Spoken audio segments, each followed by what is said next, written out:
डर की वेझो लगारी बिरादरी पारां ज़मीन ते कब्ज़े ख़िलाफ़ एहतिजाज कयो वियो। मोहम्मद अनवर, फारूक अहमद, वज़ीर अहमद ऐं ॿियनि चयो त अमानुल्लाह लगारी, सरदार लगारी ऐं ॿियनि 2 एकड़ ज़मीन ते कब्ज़ो कयो आहे। मुंहिंजो मसइलो इहो थियो आहे, मुंहिंजी ज़मीन ते कब्ज़ो कयो अथनि, जेकी फुटी मुंहिंजी राधल आहे, फुटी राधल मुंहिंजी कब्ज़ो कयो अथनि।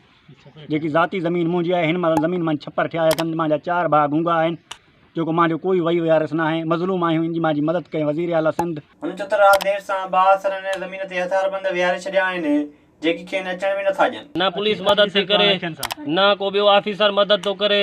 साईं खे इन टाइम कब्ज़ो थी वियो आहे। हे जेका आहिनि वीचारा यतीम आहिनि, साईं खे चवां हिन जी मदद करण वारो केरु कोन्हे। SSP घोटकी खां मुतालबो आयो, साईं खे चवां हिन खे कब्ज़ो ख़ाली कराए ॾे। साईं खे चवां ज़मीन जेकी आहे ख़ाली कराए ॾे। इन टाइम उहे हथियारनि सां वेठा आहिनि, कब्ज़ो आहे उन्हनि जो।